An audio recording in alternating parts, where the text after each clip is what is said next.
Welcome to episode 1 of the off-season, where today I'm going to be chatting to Tiernan McCann, the Killyclogher man and the ex-Tyrone footballer, on his ups and downs through his career.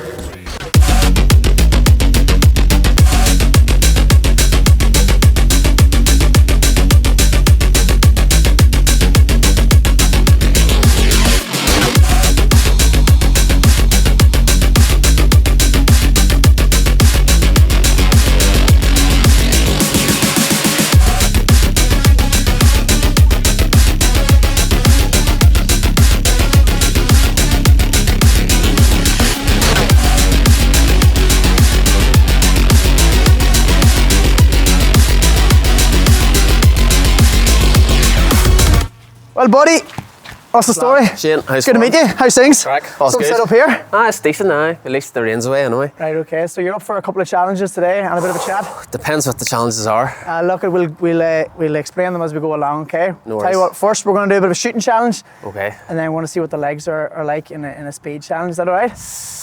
Right. I'm looking forward to it. Right on, let's get into it. I want to bring you back to your first playing days with Killyclogher. When did you start playing football?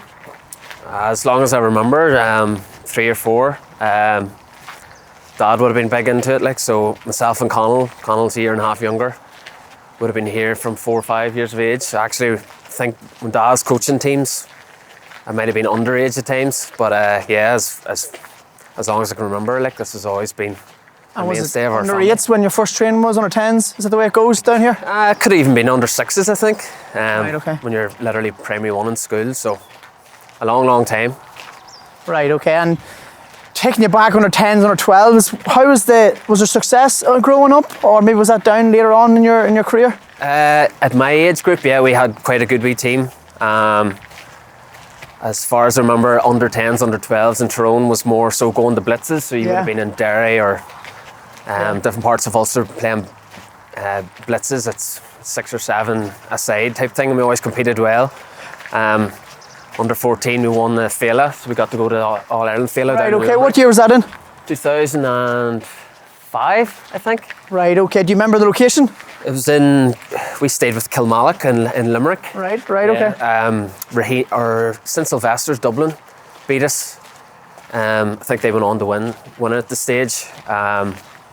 So that was our first wee taste of success at 14 years of age. Yeah, I remember Féile. I went a couple of times myself, and the buzz down in different places. I think my club was involved in one in Tyrone. Yeah, that was the year before. Right, okay. 2004. Yeah, right. so it was held in Tyrone in 2004, and we would have been a Division 1 team, but they put us in Division 2. Right, okay, year, right. and we ended up winning it, so we won the All-Ireland Féile. You won the one that we would have went to? Yeah, I think Corofin won the Division 1, and we were put in Division 2. I actually remember that because I have a book, and there's a couple of teams. I was looking through even Kilcoo's club team at that time. Mm-hmm. A lot of the players, all the Johnsons, all those players actually were playing in the All-Ireland final last year. So it's just that you say that. I was at the exact same one that you won. I think Corofin beat maybe Kilmacud Crokes. Yeah, I have the book. Royal Carroll. But yeah, we won the Division 2. That year, and we beat Athay, I think, from Kildare in the final. Yeah, they were a team in red. Yeah. And I also remember in the Féile, there was always one player from each team that was designated to do a skills thing. Aye, that was me. Was that you? Yeah. No way. Aye. Right. I was against Gary Sweeney from St Sylvester's, I think he played with for Dublin. Okay. So he beat me down in Limerick, yeah. So that was pressurised, maybe similar to what we're going to get up to later on. Yeah, when you think back, just on that topic, it's a lot of pressure for them kids. I know they don't do it anymore. It's a lot about participation and different rules within the game at that age. But back then, that was a lot of pressure to put one of your players in for a skill session. But to get that experience is crazy. Yeah. Did you ever play in half-time Croke Park at that age? We did. Myself and a good friend, Rory Keenan from Gorton, we had to do something similar, like a skills challenge. Yeah. I think it was between Laois and Dublin. Right, okay. Leinster final, maybe 2004, 2005. My dad actually dared me to take my jersey off after it and go like this here. Can we get that clip? I did it for the crack. It's bound to be out there somewhere. So it was half-time in Croke Park. Yeah. So you're playing at Croke Park at that age. That's unreal. insane. And now growing up, let's say, going up in the years, under 18s, minors and whatnot, was success still? Was it something there within the club, but your minors, under 21s? Yeah, so like under 14, as I said, we won the Féile, then won the Og Sport under 15, under 16. Yeah.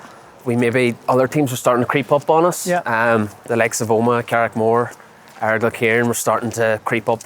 I don't think we didn't perform too well under 16, and at minor level, Omagh had fully, started from here. We were beating them by 30 points under 14. They were then going to this level. They had Ronnie O'Neill, Conan Griggan, Connor Clark, they had Barry Tierney. They had a super team. Yeah. Were really well coached. They ended up going, I think they won at Ulster Minor at that age, or maybe the year above. So that's the problem we had. We had maybe been close to the town. There's maybe other things lads were at instead of playing football. And Omagh, to be fair to them, their coaching underage was obviously fantastic, keeping lads involved, and they end up getting a couple of senior championships out of it too. So that's probably an issue we had at club level, maybe not getting enough lads through. So now I was just doing a bit of research before I came here today, and I looked thinking on your senior titles. Killyclogher won their first championship in 2003, is that right? That's correct, yeah. Now, you were a bit too young to play in that team, I'm sure. So do you have any memories of what the town was like? Were you at the game? 99 was our first final. We got beat by Carrickmore. 2002, we got back again, beat by Peter Canavan's team, Killyclogher. And then 2003, Killyclogher got back to the final and avenged that defeat by beating Killyclogher in the final. Dad came on at like 39. He's probably one of the oldest O'Neill Cup winners. Can remember that as clear as day. The whole village was blue, like. Yeah. I remember getting school days and blue days at school. It was just unbelievable feeling. And then obviously we tasted our own success then 13 years later, 2016. So it went full circle then, and obviously we'd still have aims of getting another one or two. Absolutely. So I can imagine that was a massive achievement, emotional time to get that championship of your own. It's kind of like a monkey off the back too. It's something you always wanted to achieve, and once you finally get it, it's just like a relief. But we still joke like it was the best 2-3 days of our life, like the crack and the emotion and going through the village. Like we've a big enough parish, like, and going through all different parts of the parish and bringing the O'Neill Cup to older people. Like you could see what it meant to them, and that was the real praise. Like that was unbelievable. And let me reverse back. I'm sure you're with Tyrone in 2016. So you were brought in the Tyrone panel. I'm going to say you were county minor, or county or 20, 21? Minor 1 year, then under 21 3 years, and then straight into seniors. So. Straight in. And do you have any fond memories of your coaches, or who was your manager maybe in minors and under 21s? Minor level, we would have had the likes of Rim Monroe. The year below me, actually, 2008, they won the All-Ireland. Kyle Coney, Murray Donnelly, Petey Hart. They had a star-studded team. And that was the year above me, 2008. And the year below me, same again, 2010, they won the All-Ireland. So the likes of Ronnie O'Neill, Conan Griggan, Niall Sludden. So it was the year in between that we got beaten the first game by Armagh, who actually went on to win the All-Ireland. Rory Griggan, that team. Narrowly pipped. And it's disappointing that at that age, there's no back door, so it's one game and you're done. Yeah. But then we just continue to work hard, and you eventually get in at an under 21 level, and beaten in 2 Ulster finals by Cavan. I think Cavan won 4 in a row, was it maybe? Yeah. So the coaching they were doing at the time was obviously unbelievable. They had Gerard McKernan and then younger lads like Killian Clark, McVitie coming through. So we're beating 2 consecutive under 21 Ulster finals by Cavan, and you've seen success then that carried through at senior level. So there's probably an argument to be made too, and not winning too much too young, because it can kind of take away from your hunger. So I think tasting them early defeats definitely give me drive to push on at senior level. So 2014, I believe you were taken to the Tyrone panel. Was that right around that time? 2013 was my first year. Didn't get much game time. Tyrone got to All-Ireland semi-final. Yeah. I remember my player meeting at the end of the year with Mickey Hart, and he said that we went in a long qualifier route that year, and there was many times he thought about putting me in, so just had to bide my time, like you have to do in Tyrone. Like very, very few players get in straight away, and if you do and you take your chance, brilliant, you'll stay in. But if you don't, like, you could be waiting a while, you have to be patient. So 14, was my debut in the championship. I actually tore my hamstring my first game.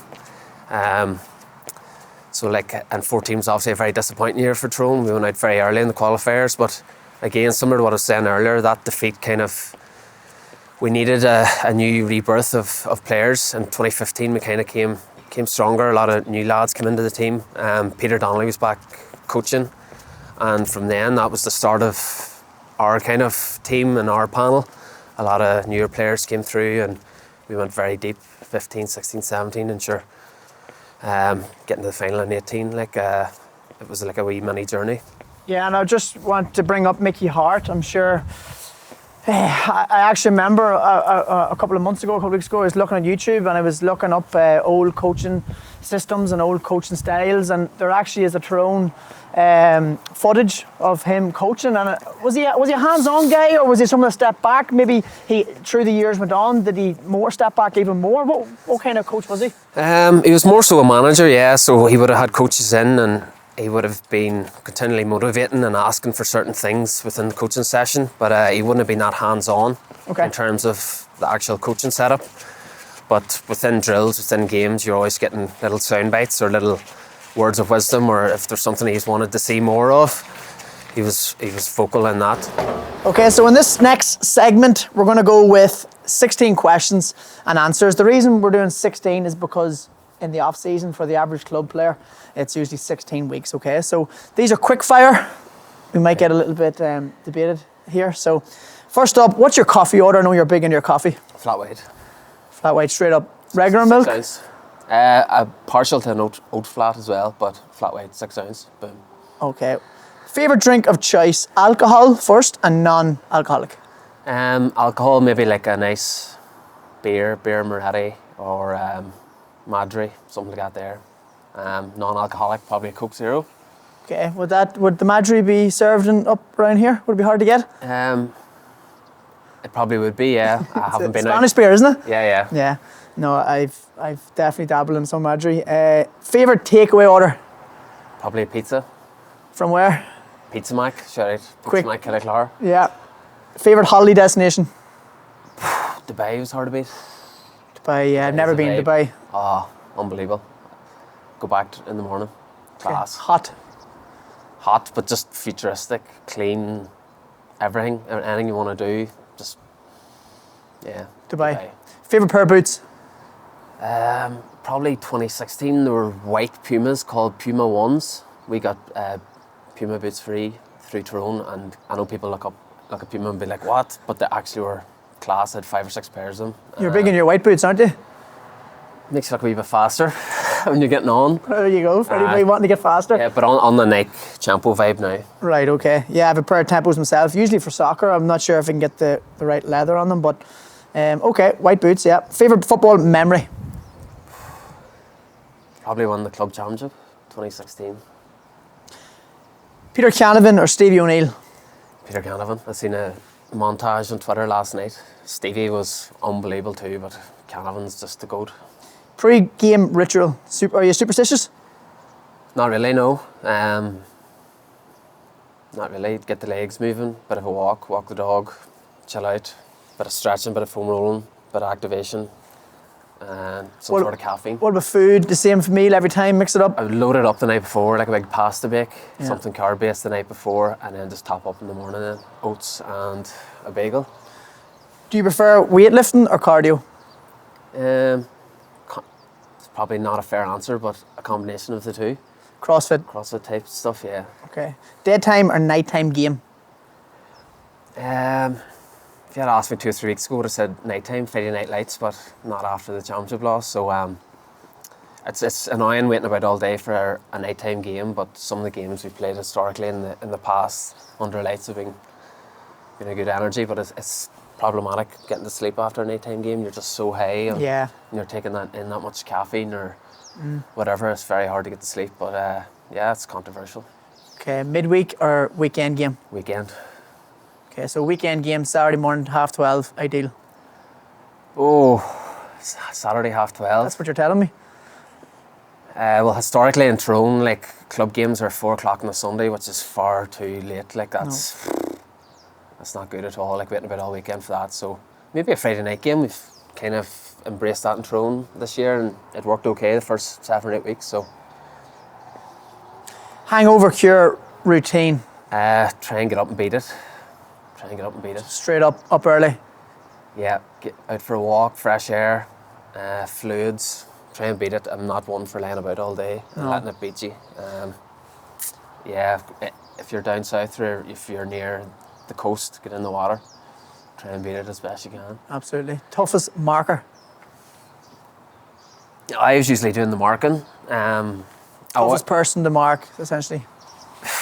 I always answer this to the same person, Sean Leo McGoldrick from Derry. Right, okay. Do you know? Nah, no, I haven't, but... He was unbelievable. He was just unreal. Like, people that know him know how good he is, but 2014 I could not get near him.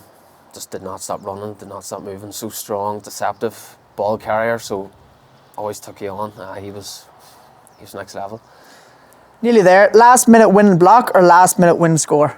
I suppose controversial might go block here because everyone remembers Conor Gormley for that block. It's maybe harder to remember scores. Yeah, maybe go dive and block right on somebody's foot. Right, okay. Big one here at the end. Penalty to survive death. Who is taking it? GA only. Petey Hart. Petey Hart. Good. He does have a good conversion rate, I think. I would say so. I can't remember missing too many now, but Petey Hart, yeah, left foot, top bag, power. This episode is kindly sponsored by Carpe Omnia. Carpe Omnia have grown from set pieces to a whole lifestyle range, and I personally love it. Be sure to check them out. So we're at the year now, 2017. I know you had rough years in 2017 and 2018 in terms of injuries. Did you break your hand, or is there a knee involved? 2017, that game that we got absolutely hammered by Dublin in the semi-final. Yeah. I broke my hand, like during the game. I just played on. Didn't really realise it was bad. I don't even know when. I think Mannion was tackling me and I went down with force on my hand. So yeah, that knocked me out of the club championship. Had to get surgery then in Santry, 2017. 17 was a good year for us in terms of Tyrone, like going through Ulster and getting a back-to-back Ulster, but it wasn't really any good for us. You know, Dublin had their eye on us and we were well prepared that year and completely took us to the cleaners in the semi-final. Leading into 18 then, broke my knee down in Kildare in the league, fractured patella. So that was 3 months out, so I was chasing then to get back for championship. I did make it back against Monaghan. We got beat in Clonus. Yeah. McManus scored that worldly from the sideline. But then we know, sure, the rest is history. Then we went on a long road and managed to get back to the All-Ireland final. So yeah, injuries are just part and parcel of GAA and sport in general, and it's all about, you know, how you respond to them. Sometimes teams and players, I'm not saying they like getting put out early, but it gives them a real good run at the back door. Did you feel as a player, I know all players like to play week in, week in, week in, week in. Did you feel as if that the momentum helped you get to the final? 100%, yeah.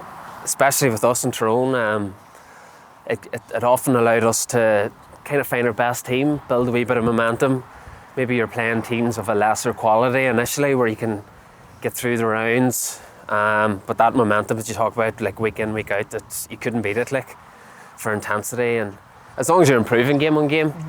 It did serve us quite well in the past, yeah, but obviously you initially you want to go the front route and go through Ulster and take anything that's going, but it served us okay in the past. Absolutely. So you're at now 27, 2018. Another thing I wanted to bring back, because again I was looking up a bit of research. You've spoken in the past, came out a couple of things about social media, and that was maybe a segment I just wanted to touch on, because I think it's very important that people realise that there is a lot of verbal abuse everywhere on the pitch, but the keyboard warriors situation, do you feel as if, not even individually, but as a team, Tyrone sometimes get a bad rap, maybe towards social media? Possibly, yeah. Possibly we bring it on ourselves at times.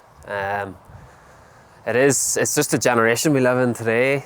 It's very, very easy for people now to often faceless put a comment to something online, and you know, if you took note of everything and anyone said all the time, you know, it'd be very, very difficult. So you have to cast it aside. Tyrone historically in the past have used it to their motivation at times. Yeah. Oh, I said previously about Tyrone needing a chip on their shoulder, and it served us okay in the past. But yeah, it is something in a wider community and context of society at the minute that it's something that needs to be done. I know a lot of the social media, there's talk now about going like 2-factor and 3-factor authentication, and I think that's maybe the way to go, you know, so that people have a face, they have a passport, they have an identity to their comment. I think that would reduce a lot of it. Yeah. Like in your early days, you know, you said you've been in the Tyrone. 2013, there was no real there was no real keyboard stuff. I mean, it's really just come into the fore in the last 2 or 3 years, you know, Twitter obviously, but I'm I'm sure the build-up of it, like you said, has suited Tyrone, and if there's anything with Tyrone, they don't need any more fire. So That's it, aye. yeah, just on the social media, just when you talked about it, it's something that probably needs to be easily dealt with. Right, Tiernan, come on over me. We're gonna go through our first challenge, first out of 2 challenges today. We have 10 footballs, but the max score you can get is 11, okay? So we're gonna have 3 balls right across the 13, 3 balls right across the 21, 1 ball at each corner of the D, 1 ball at the top of the D, and 1 ball on the 45. 10 footballs. The only catch is you have to take a left foot shot from the middle of the 13, middle of the 21. But if you go out of your hands on the 45, it's worth 1 point. If you kick it off the ground, it's worth 2. Okay. Everywhere else is your own thing, okay? Okay. So we're gonna kick off along the 13. I can give it. From here? Yeah, just pop it over your left foot. I've seen these missed, don't worry. Oh, I don't want to be too cocky here. You're gonna do that way, yeah? All right, 2 from 2.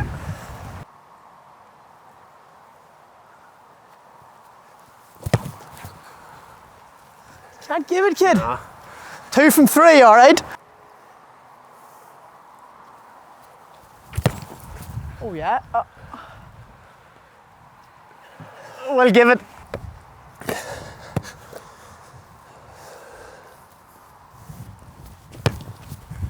Score.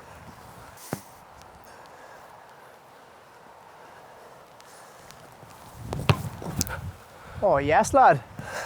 Left's better than the right.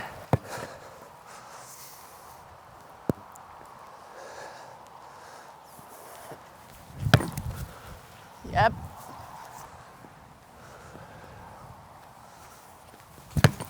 Yep.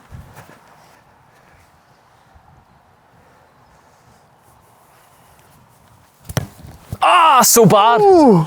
So bad. So this one is worth either 1 point or 2. If it's out of your hands, it's worth 1. If it's off the floor, it's worth 2. I'm gonna have to go for it here. Ah! All right, T. Come on. Stuff. Was that 7? Yeah. 7 from per miss couple 11. of. Three of them are right too, which I'm annoyed about. Bad. Okay, okay. I blame the sore toe. How has the S&C world, myself is big into, obviously with the S&C as being a profession, and how has nutrition strategies, you probably have dealt with numerous different S&C coaches during your time in Tyrone and even club level. Has the S&C world evolved from, let's say, when you started in the county in 2013? How's that went? It probably has. Like 2015, as I said earlier, Peter Donnelly came in, and we just seen professionalism just went through the roof at that stage. And even looking now, that's 7-8 years ago, so obviously things have come on even since then.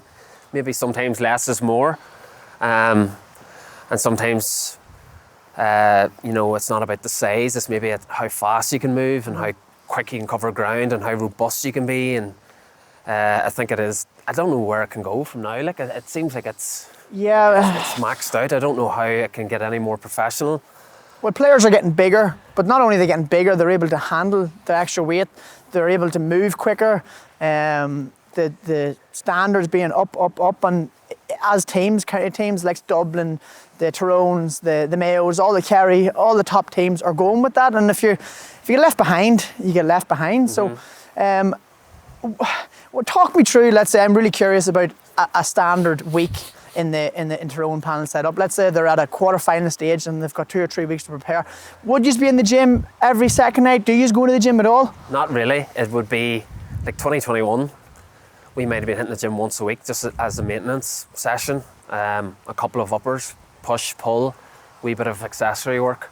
It wouldn't have been mad. Like maybe that year was slightly different because of COVID and stuff, and the run-in was different. But maybe like a normal week like that, maybe a Monday night could be like a recovery based. Right, yeah. Lads that want to be in the gym could be in the gym. Lads that maybe didn't play are getting meters, so they're maybe out doing a running session. Tuesday would be pitch. A lot of it would be tactical, a lot of it would be kick-outs, scenario-based stuff. Wednesday night again could be like a gym night, probably all together in Garvahi, in 2 or 3 blocks. Again, a lot of So you're uppers. pretty hands-on nearly every night, really. Nearly every night, like a There's joke. not a night there you're doing nothing, really. Friday night would always have been a night, when I look back, was maybe a night we were resting, but not even resting. You'd been over here watching club training, Yeah. and you want to be seen. You want to be at club training, like you want to be seen because you're only dipping in, dipping out. Yeah. And just, then- sorry, yeah, go ahead. Just No, I was just going to say, weekends away, Tyrone, we would have historically, travelled down south maybe the day before. So like a full weekend would have entailed, getting on a bus early, getting down the road wherever you were playing, staying overnight, doing loads of tactical work, and then by the time you get home, it's Sunday evening again. So it's like a full weekend thing. And just on nutrition, that is something that I'm not saying is lagged behind a little bit, but it's getting there. Do you monitor your own nutrition, or is there someone looking after your nutrition in terms of your meals, your tracking? Is that all looked after at a county level? Just as I said there, like the weekend away, everything, then obviously you're eating what's given to you. So from that respect, it's definitely looked after. Nutrition probably is player specific too. Okay. There'll be lads. That Is it player led, or is it, are you looked up? Are you held accountable during the week? Not really. Like I know there are lads out there that just would eat what they want, and they're probably training that much that they can burn it off. And there's other lads that just stick to what they know and what works for them, and that's fair enough. Like I don't think it's a one size fits all type of thing. But some of the top players now would be big into nutrition, like, and for them marginal gains, it's well worth looking at. Just a bit. Back in. Big leg swings, right foot up to left hand. Yeah, jogging in between.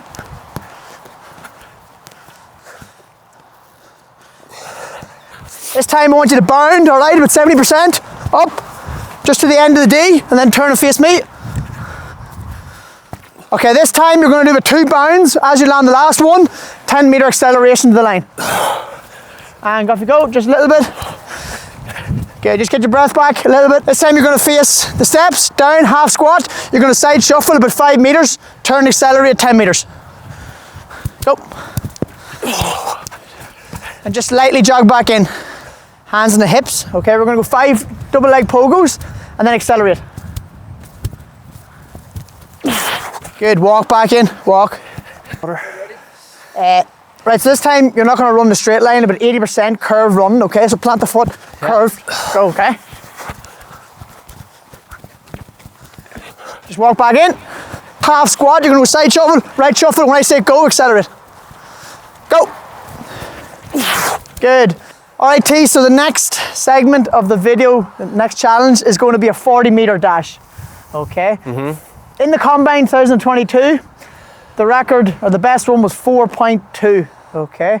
So no pressure. 40 yards is 37 meters for anybody that's really picky. I'm gonna do a couple of warm-up runs with you, maybe just 2, you feel your rhythm. I'm gonna get you to line up, and rather than me count you down, 3, 2, 1, when you go, I'll start the clock. Does that make sense? So if you want to go straight into it? Because you've only one chance that will actually be your main go. Or do you want to do a couple of warm-ups? Just go for it. Just go for it, I like it. Okay, so I'm gonna get the timer out. So 1 foot in the line. When you go, I'll start the timer, okay? Don't go just yet. Okay. I'm gonna make sure that I'm in the middle so I can stop it when you get in. So whenever you're ready, I'll start the timer.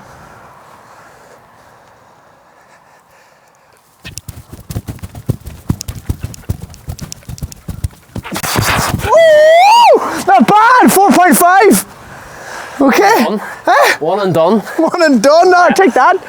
Take that all day. 4.50. Is that good? Not bad. Yeah. I'll take Under 5. Stuff. All right. Well done.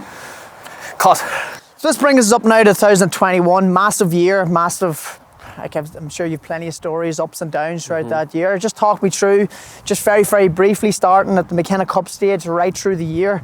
I'm sure you get back well before Christmas in November, December. Because that's the last year you play for Tyrone, right? Yeah, 2021. So there was no McKenna Cup because of COVID. Right, okay. So there was all that outbreak then around.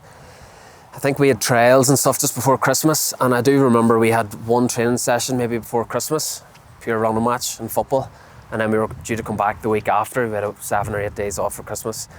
And then I think it was like the 3rd lockdown, was it? The 2nd or 3rd lockdown, or there was spikes anyway. And that was crazy. Like, you know, for 3-4 months then there was no collective training. It was all personalised. It was all doing your own Zoom calls, meetings, GPS monitors handed out, and you're just tipping away at your own work for, I think it went on to nearly April. Yeah. And then we're back in April, and so the league then, there was the North and South League that year, so we had 3 games. We had Monaghan, Donegal and Armagh. 1-1 drew, 1 lost 1, and we got into the top 2, went down to Kerry, got absolutely hammered down in Kerry. We know how that went. Yes. And then that led into the championship, and yeah, I've won 5 games, won All-Ireland, the rest is history. And just going back in that Kerry game, was there a period off where you felt as if you needed the time away from the team, or were you all eager to get back into a meeting room and maybe have it out in the room? Probably the latter. I think after the Kerry game, we did serious running for 2-3 weeks. Went back to basics. It was probably the shock we needed. It's probably the best thing ever happened to us. Probably realised you can't go to Kerry and not play a sweeper and go man on man. So it was great to get that kick up the ass early on in the year. But yeah, I do remember 2-3 weeks now of real hard training. But sometimes, maybe in GA, it maybe is a culture when you get a really bad beat, it always goes back to we're not working hard enough, we're not fit. But the side effect you get from that is it builds like a stronger mentality and a wee bit of adversity, and you know you've the tough work done, and it's easy to call on that then later on in the championship when you need to and take games. Gotcha. And you mentioned COVID. There was a bit of a scenario. You yourself got COVID, did you? Very close to the semi-final, was it? So the Ulster final, yeah, I got it the Tuesday, so 5 days before the Ulster final. I tested positive. I was actually in to start that game, the first game I got in all year. Typical. So it was disappointing, like missing the Ulster final. We beat Monaghan in Croke Park. It was a weird scenario, sitting at home in my living room, watching it at home, everybody else away to watch it, my family included. And just, there's 3 or 4 lads in the same boat, like it was tough. But ultimately, you know, at the end of the day, we got over the line that day. That was the most important thing, and I was back for the semi-final, and the rest is history. Yeah, absolutely. So the All-Ireland final, obviously the rest is history. You've won that one. And how, just going on your retirement, would I call it a retirement? Can do, yeah. What was the question again? Can I call you right now as a retirement in terms of you're closing the door from Tyrone football in the future? Yeah, 31 now. I feel like I had 9 long but unreal years at it. I fully enjoyed it, and as I said previously this year, like I was very much looking forward to getting back to the club and giving it everything from the start of the year. And we still have a league final coming up next week, so that's kind of my focus at the minute. Good stuff. And there was a couple other lads that would have left the panel in around the same time. I'm sure there was a lot of, I wouldn't say controversial people talking. Was that planned, or did you have a meeting that you're all going to leave at the same time, or was it just totally individual personal reasons that it all happened at once? Yeah, literally all individual reasons. All the lads had their own individual reasons for doing it. I can completely understand with all of them. And it just was a matter of probably getting the All-Ireland and knowing that, you know, like the next year is going to be very tough to retain that. Maybe didn't get enough football in 2021, wanted to get back to the club. Maybe at this stage of their career where, you know, they just want to be playing football, you know, week in, week out, and maybe realised that wasn't going to be the case with Tyrone. It's such a competitive 15 to get into, even getting into a match day squad, and I know the lads haven't looked back since it, like, and the fact that Tyrone club football is so strong, you get back into a good league and you're playing 16 games and a championship game, so you're getting your 17, 18 games a year, like it's a good decision to make. And life after football at the minute, life after inter-county football, should I say? You're big in your CrossFit and you're also big in your coffee. You've just all the C's. Sorry, all the C's. That's what you're going to call it. So, talk me through. You've opened up a coffee shop, am I right? Do you want to give a plug, more like it? Yeah, Alchemist Oma. If you're ever down in Oma, give us a shout. Yeah, big into coffee. 3 or 4 years, and yeah, Owen's been crying out for a specialty coffee shop, and it's always something I wanted to do, get into my own business, be my own boss. So yeah, open now 5-6 weeks, so long may it continue, keeping at it. Good stuff. Well, best luck. Thanks, It's man. been great chatting to you. Cheers. Okay. Thank you.